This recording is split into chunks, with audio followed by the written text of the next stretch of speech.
So hi guys, good day. So for this meeting, we will discuss about persona, how to create a persona, how to cluster your ideas sa katong mga gipang interviews ninyo, mga data niadto, unsa ano to siya nga magahin or matagaan na to siya og mga descriptions inana. Then of course we need to create a need statement. So, before everything else, let's open our kanang PDF para natay kanang copy. So, once again, kani siya nga PDF guys, Design Thinking, you can access this one sa U-Step. Okay? Naa siya sa week 8 or after midterm. Okay? Or, lagi na after midterm ni siya nga lesson. So, Design Thinking guys. So since we've discussed last meeting how to conduct an interview, this meeting guys, continuation na siya sa katong yung gibuhat, kumbaga activity gyapon natong buhaton karon. But then we will use the data that you have gathered through your interviews sa kaning activity. So what is clustering? So as you can see here guys, di ba? Usually kani siya nga activity kay ginagamitan ni siya og kanang sticky notes. Sticky notes gini siya kay kung face to face ni siya nga class, usually na ni siya ang cartolina then dito ninyo ipang pilit ang inyong mga ideas. But then since we don't have the luxury to kanang access this kanang mga sticky notes, so pwede ra nga ibutang siya sa Word. So maghatag kog template or format para ana. Okay. So as you can see here, tanan nga mga about sa kanang kuan bitaw. For example, the idea is connect dubliners to their sea legs and encourage more open water swimming events. These are ideas. Okay? Wala pa ni siya na cluster nga mga ideas, gibutang lang ni siya. So, in order for us to identify or to create a group, i-group lugar nato ang mga ideas. So, muna ang kinahanglan nato nga mag-cluster ta. Okay? So, clustering is a unique ethnography tool adapted by designers to gather user insights and needs in order to suggest potential design recommendations. So, clustering guys, it's basically the same with kanang analysis of data sa imong mga gipang interview. So, muna na siya or kung naka-remember mo sa tong last nga mga lessons, this is kanang concept generation. So, it's very similar to that. Okay? So, si clustering guys is the kaning stage. So, we need to create a persona, we create ikanang need statement, then of course, ideation.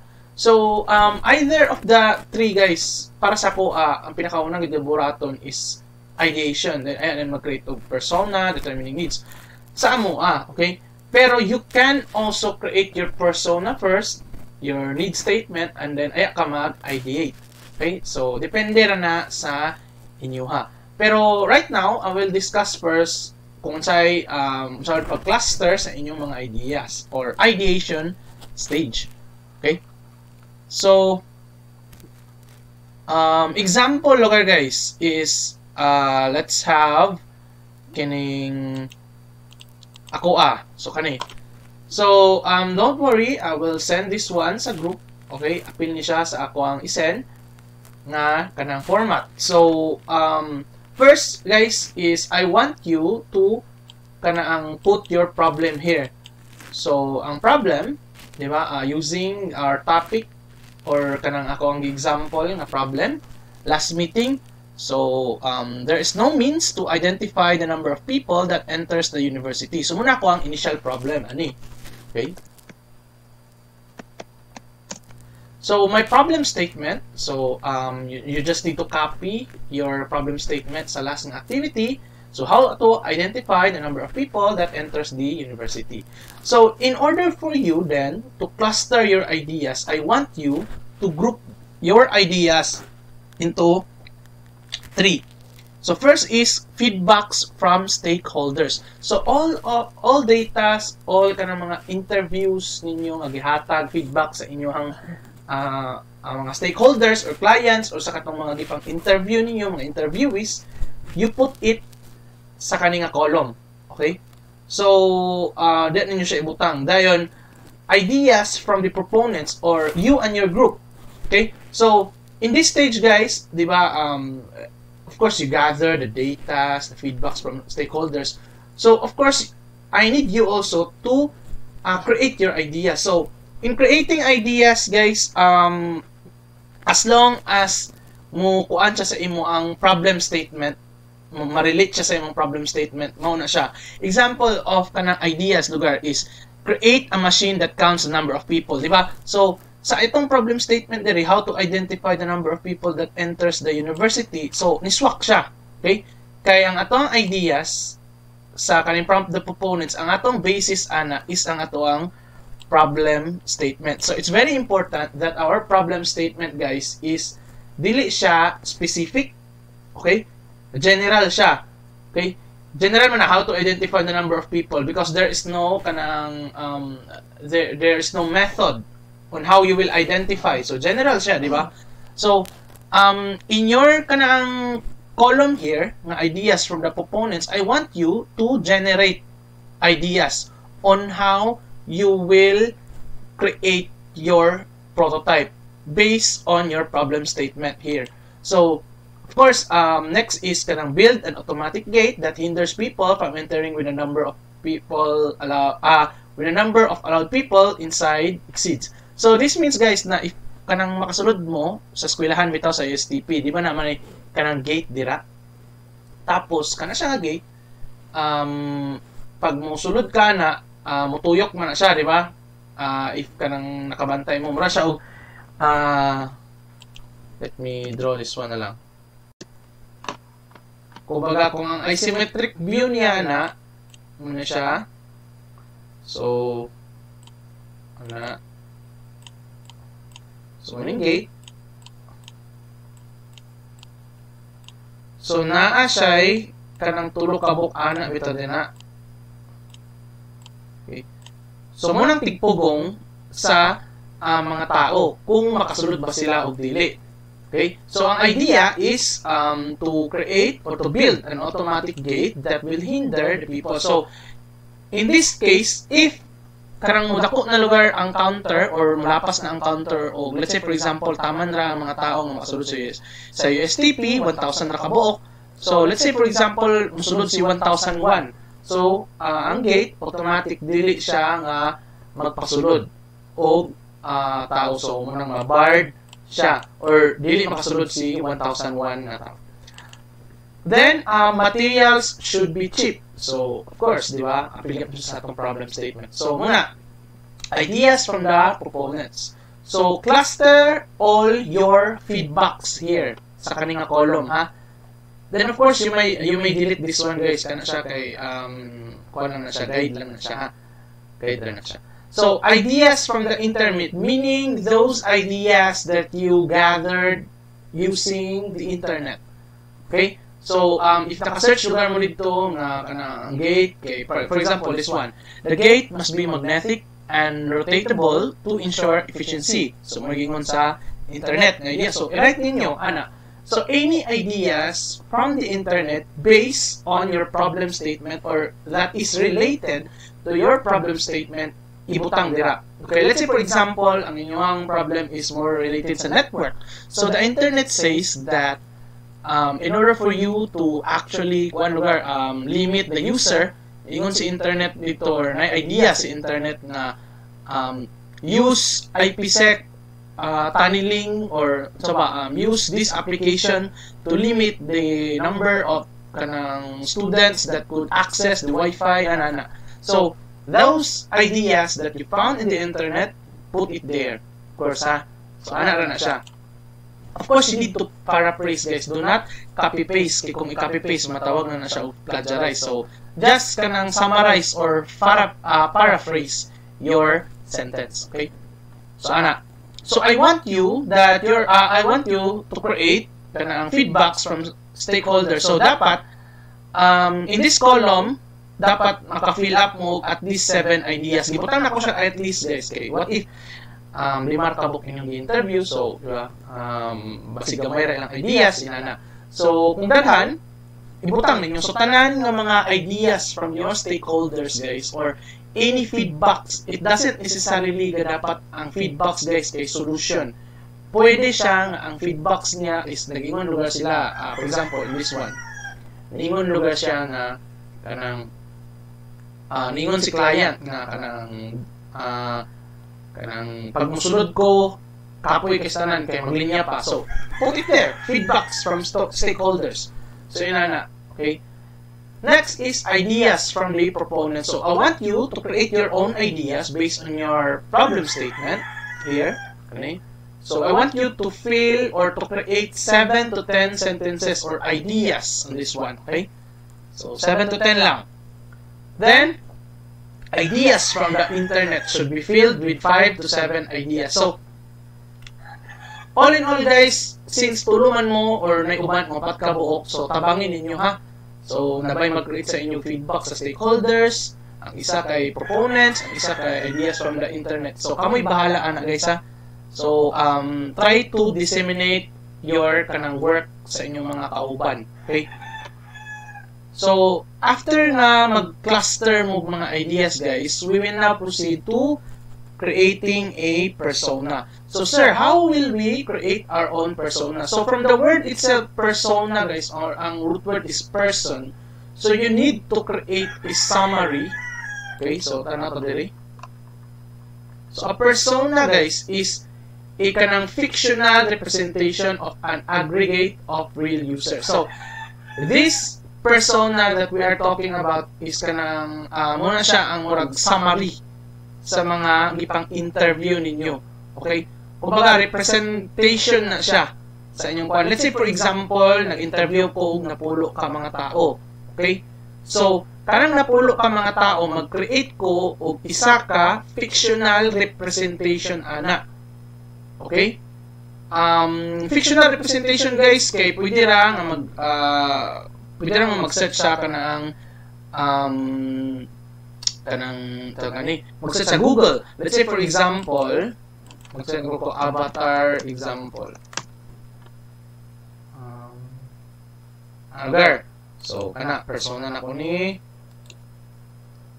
So pwede ra na, guys. Copy. So ana.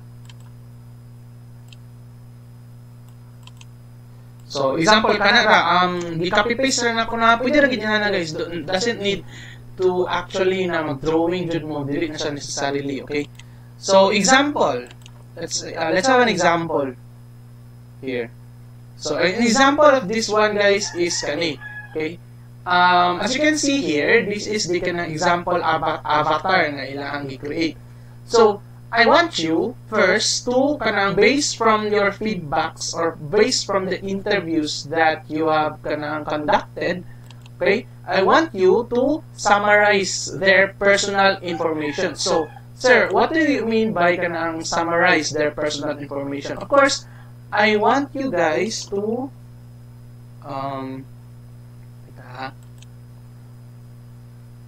sige natin challenging comment box.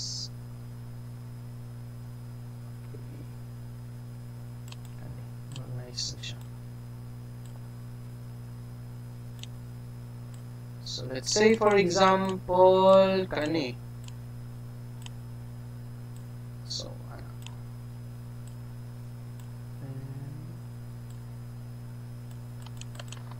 So let's say for example muna to ang persona or personal informations. So based lugar sa akong pag-interview, okay? So text so, yung name. So, for name, guys, pwede rin ipamataka, okay? So, adili siya rather na yung napamataka. Pero dapat, unique siya na kanang kuan bito siya. Pagpangalan sa inyong persona, guys, kay dapat kuan siya kanang based siya sa inyong gi-interview. Okay? Ina na bitaw. Let's say for example, sa ako lugar akong gi-interview ani or mga clients na garna ko ani is katong mga tao nga mosulod sa university. So to create a kanang unique name for that one, I'll go with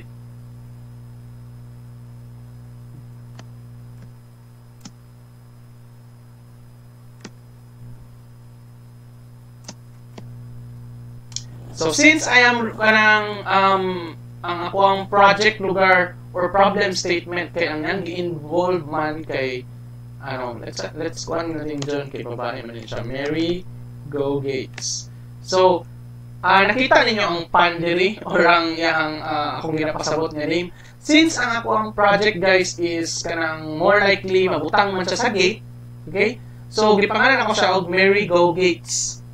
So go it's because di ba sulod man ka go, then Gates kaya ang akong project is more likely na sa makita siya sa gate, dapit. So yan na. So in creating a name sa persona, kamoy magbuot ana, but rather make your name unique as much as possible and related sa imuhang project or sa imong ginabuhat na study. So once again, since ang ako ang example kaganina is kani siya nga project kay ga-involve siya man sa entrance sa universities, of course, it involves gates. So, unang Mary Go Gates. Okay? So, age. Of course, let's say, for example, ang mga manulod, average age ni siya, guys. So, let's say, for example, since employees, dira kay more likely 25, 26. Then, we have students, of course. Let's say, for example, yung average na age is 23. Okay? So, average age sa inyong mga gipang interview ha, dili kay average age na inyong gibuhat-buhat. Okay? Average age sa inyong mga gipang interview. So, let's say for example, average age is 23. Then, I want you to locate or kanang ilahang gender. Sir, what if kanang klase-klase like day lalaki, di babae, na member sa LGBT, na sir. So, kato lang gender na kanang dominant sa inyo or if you don't want to kanang medyo dili mo ganan na may move sexist guys, then put blank sa inyong gender. Okay ra, no problem guys. Kung let's say for example daghan mo gi-interview nga LGBT, then refer to them as kanang Pinksy. So search na ninyo na sa Google anong Pinksy. So unang tawag sa kanang mga member sa LGBT, kaya naman sila pwede tawagon ng Pinoy. So, ano tawag sila? Pinksy. Okay? So, kamay bahala na guys. Okay? Pwede na nyo leave as a blank. Then, of course, I need the race. Race, of course, is Filipino since we are referring to kanang, or our project is solely for the university. So, most likely, Filipino yata. Then, of course, after personal informations, then we need to jump up with challenges sa stakeholders. So, sir, what is these challenges na imong gina-storya, sir? So, challenges na ako ang ginapasabot, guys, is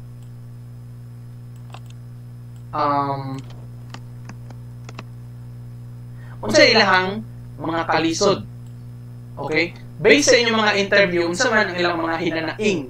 Okay, or ilang mga challenges, di ba? Mga hinanaing, mga opinion na kanaang or mga opinion or mga feedback about sa problem in which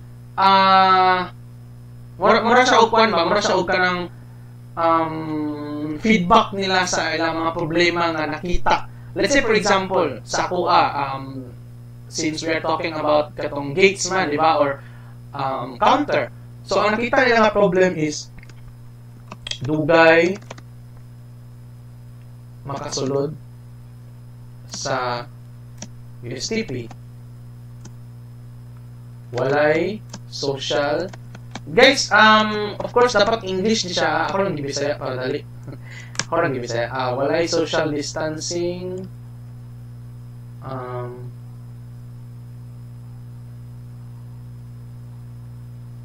of course, wala social distancing, it's because sa gate na siya makita. So, kuan rin,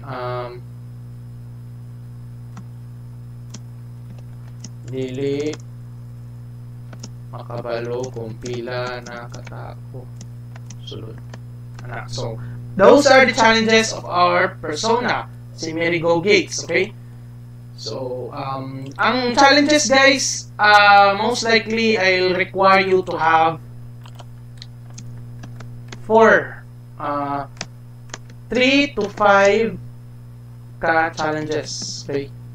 So, depende na sa inyo ang pag-interview. Their likes and dislikes.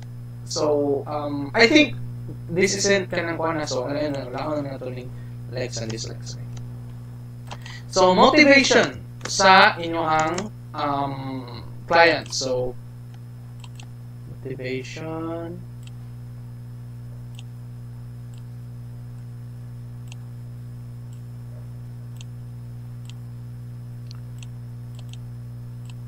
So when we say motivation, guys, from the root word motivate, okay? So what are the motivations of your stakeholders? So 3 to 5 motivations. So let's refer to this one. Motivations niya is she wants to be rewarded. Benefits, of course, then broaden social circle and friends. So, of course, sa tuwa lang, let's say for example, sa tuang gibuhat na problem, which is katong counter, so yan mga motivations ani is I need to go to work. Okay? So, simply, pero ganong sulod man siya, or nganong iyamang gamiton ang, or nganong man na in spite of the challenges na iyahang nagaka-face, dugay makasulod sa USTP, walay social distancing, dili makabalo kung pila ka buktao, pila ka tao na ang nasasulod. Despite all of those challenges, musulod gyapon siya sa USTP. So, one of her motivation is I need to go to work, or she needs to go to work. So, guys,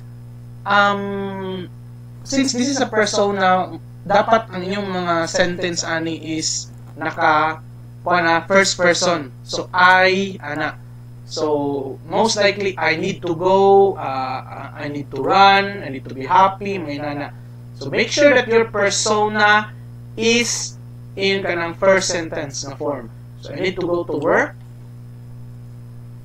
I need money, of course, kanang mga work. I need to learn new things. Of course, I need to learn new things, guys, is because dili raman nga mga trabahante ang mosulod diha, di ba, na may uban nga mga estudyante, may uban nga mga professionals like gamasteral, may nana. So, so that is the kanang summarization of their motivations, okay? Of course, guys, if their motivation isn't related, feeling nyo dili siya related sa ilang mga challenges, ay ibutang, okay? Dapat ang motivations kay correlate na siya sa challenges. Murag, once again, in spite sa mga challenges nga iyahang gakabati, unsay ang motivation para magpadayon. So, munang, although dugay siya makasulod, although wala social distancing, although di siya makabalo o pinakataw sa sulod, she will still go, or she will still enter the university because she need to go, I need to go to work, I need money, and I need to learn new things. Okay? So, mura na siya ang sa persona. Then, lastly, guys, is I need you to create a need statement. So, sir, how can we create a need statement? So, a need statement should be not generic, not specific, not tangible, not too generic, not too specific, to cater openly for many possible solutions, and should have a goal and purpose. So your need statement, guys, should be related sa inyong persona. Okay?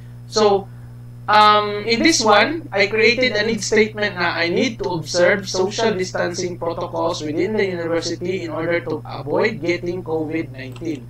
Okay? So, a need statement, guys, should be, once again, not too specific and not too generic. Meaning, when we say generic, dapat dili siya ingon na kanang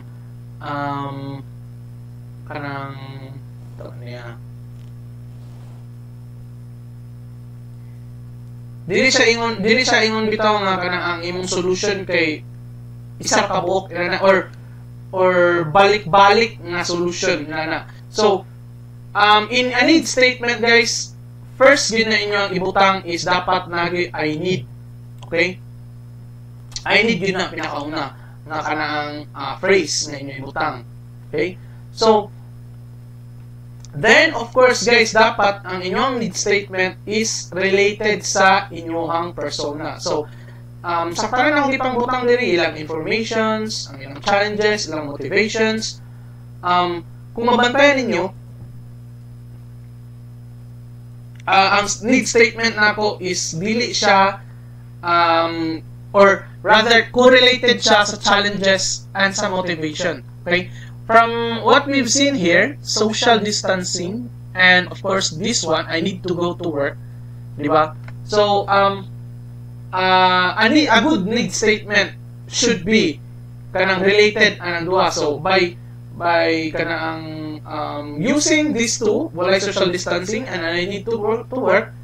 So, I created a need statement that kanang uses these two as a basis. Kumbaga, so, I need to observe social distancing protocols within the university in order to avoid getting COVID-19. So, guys, you don't need to worry kayo about this one, okay? As long as your need statement provides general approach to kaning need statement, sir. Anong kinahanglan man ibuhaton ang need statement, sir?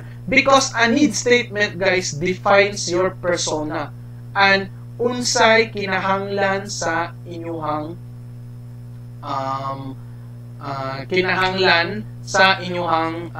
client yun. Muna siya. Munang purpose ni need statement para mabawaan ninyo unsa ang kinahanglan ni client. Di ba ang initial problem na to kung mga ninyo sa taas is there is no means to identify the number of people.